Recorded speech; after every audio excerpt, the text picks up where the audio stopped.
నమస్తే, వీటీవీ ప్రైమ్కి స్వాగతం. జగన్మోహన్ రెడ్డికి ప్రతిపక్ష హోదా రాదు అని చెప్పని రాజ్యాంగాన్ని కాచి వడబోసినట్టుగా వీళ్ళేదో ఒక అంటే ఇక్కడ రాజ్యాంగంలో ఎలా ఉంటాయంటే చట్టంలో ఏదైనా సరే కొన్ని ప్రొవిజన్స్ ఉంటాయి, కొన్ని ప్రెసిడెంట్స్ ఉంటాయి, అంటే సంప్రదాయాలు ఉంటాయి. సంప్రదాయాల ప్రకారంగా ఏంటంటే దాదాపుగా 10% వచ్చినటువంటి వాళ్ళకి ప్రతిపక్ష హోదా ఇవ్వాలనేటువంటిది ఒక సంప్రదాయం తప్ప అది ప్రెసిడెంట్ కాదు, అది నిబంధన కాదు, ప్రొవిజన్ కాదు. దీన్ని బేస్ చేసుకొని ఎవరికి వాడు కూటమిలో ఎలా వస్తుంది మీకు 11 సీట్లు అని హెక్కలు చేస్తున్నారు. అంటే ఇది ఎందుకు పెట్టారని అంటే అంతకంటే ఎక్కువ స్థానాలు వచ్చినటువంటి వ్యక్తి వేరే వాళ్ళు ఉంటే ఇవ్వవలసిన వాళ్ళకి ఇవ్వకుండా వేరే వాళ్ళకి ఇస్తే అప్పుడు ఇష్యూ అవుతుంది. అంటే 10% సీట్స్ ఉన్నటువంటి పార్టీ ఒకటి ఉందనుకుంది. ఆంధ్రప్రదేశ్లో సిచ్యువేషన్ లా కాకుండా గతంలో 3-4 పార్టీలు ఉండేవి, చాలా వరకు కూడా కమ్యూనిస్ట్ పార్టీలు ఉండేవారు. సో 10% కంటే 11%, 12%, 20%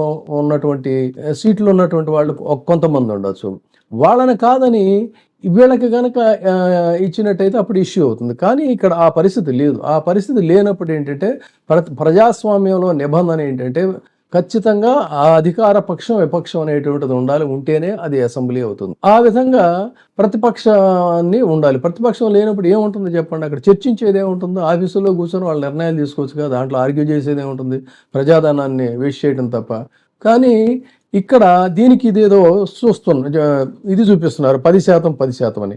మరి 2015లో ఆ రోజున బీజేపీకి మీకు ఇక్కడ గతంలో కూడా మనం మాట్లాడుకున్నాం, ఇది కూడా మళ్ళీ తాజాగా కూడా ఒక ఇది వచ్చింది. ఈయనెవరు మాజీ Lok Sabha secretary general PDT Achari గారు చాలా స్పష్టంగా చెప్పారు. గతంలో మనం కూడా ఇదే మాట చెప్పాం, 10% సీట్లు అనేటువంటిది నాన్సెన్స్. 2015లో ఢిల్లీ అసెంబ్లీ ఎన్నికలకి 70 స్థానాలకి బీజేపీకి వచ్చింది కేవలం 3 సీట్లు. 3 సీట్లే ఇచ్చినా కూడా ప్రతిపక్షం ఉండాలనేటువంటి దీంతో ఆ రోజున ప్రతిపక్ష హోదా బీజేపీకి ఇచ్చారు. మరి 3 సీట్లు ఉన్నటువంటి బీజేపీకి ప్రతిపక్ష హోదా ఇస్తే ఇవాళ కూటమిలో బీజేపీ కూడా అధికారాన్ని పంచుకుంటుంది కదా.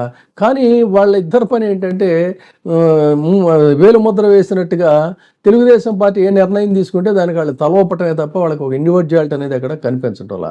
అందుకని వాళ్ళు ఏం మాట్లాడలేని స్థితిలో ఉన్నారు. 3 సీట్లు ఉన్నటువంటి 73 సీట్లలో అధికార పక్షం, 3 సీట్లు విపక్షానికి వస్తే ప్రతిపక్ష హోదా బీజేపీకి ఇచ్చినప్పుడు 11 సీట్లు వచ్చినటువంటి మరి వైసీపీకి ఎందుకు ఇవ్వరు? దీన్ని ఏదో వాళ్ళు హెక్కలు చేయటం, తర్వాత అసెంబ్లీకి అటెండ్ అయితే ఎక్కడ సీటు పోతుంది. Yes, what is wrong? ఆయనని ప్రజలు గెలిపించారు జగన్మోహన్ రెడ్డి గారిని. సో మీరేదో ప్రొవిజన్స్ అని అదని మీరేదో కక్ష తీర్చుకోవాలని చెప్పి అనుకుంటున్నారు. నిజానికి దాని మీద కూడా ఆ ప్రొవిజన్ కూడా లేదు. కానీ మళ్ళీ కోర్టులకు వెళ్తారు, ఇదంతా తెగేసరికి ఈ పుణ్యకాలం కూడా అయిపోతుంది. ఇదంతా ఎందుకు అని చెప్పని తెలిసి కూడా అది క్యాన్సిల్ అయ్యేటువంటి అవకాశం లేదు. కానీ మీరు అసలు రూల్ ఆఫ్ లా పాటించట్లేదు కదా. అందుకోసం అని చెప్పని వాళ్ళు వెళ్ళి వాళ్ళ యొక్క నిరసనని కూడా తెలియజేశారు, వచ్చారు. దీనికి ఏదో ఎద్దేవా చేయటం ఏముంది? What is wrong? ఎస్, ఆయనకు హక్కు ఉంది, అసెంబ్లీకి వెళ్ళే హక్కు ఉంది, అసెంబ్లీని బాయ్కాట్ చేసేటువంటి హక్కు ఉంది. అదే చేశారు. రేపు పొద్దున కోర్టు వర్డిక్ట్ వచ్చిన తర్వాత మీరు దాన్ని అమలు చేస్తే ప్రతిపక్ష నాయకుడు హోదా ఇచ్చేటట్టయితే వెళతారు, కాదన్నట్లయితే అప్పుడు భవిష్యత్తు నిర్ణయం అలా ఉంటుందనేది.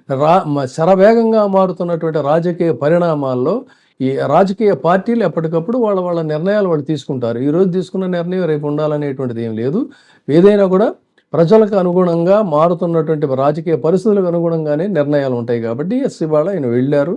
మీకు ప్రజాస్వామ్యం పట్ల విశ్వాసం లేదు కాబట్టి మీడియాని నిరోధిస్తున్నారు, ప్రతిపక్షాన్ని నిరోధిస్తున్నారు, ప్రజల గొంతులు మూసేస్తున్నారు, బ్రీచ్ ఆఫ్ ట్రస్ట్కి పాల్పడుతున్నారు. ఇష్టారాజ్యం కింద చెలరేగిపోయి ప్రజలు ఎందుకు ఓటేశారు, ఇది కేవలం 5 సంవత్సరాల పాటే మనకి ఇచ్చిన అధికారం అనేటువంటిది మరిచిపోయి ఏదో పూర్తిగా జారు చక్రవర్తుల్లాగా మీరు వ్యవహరిస్తున్నారు. కాబట్టి డెఫినెట్గా కాలమే మీకు జవాబు.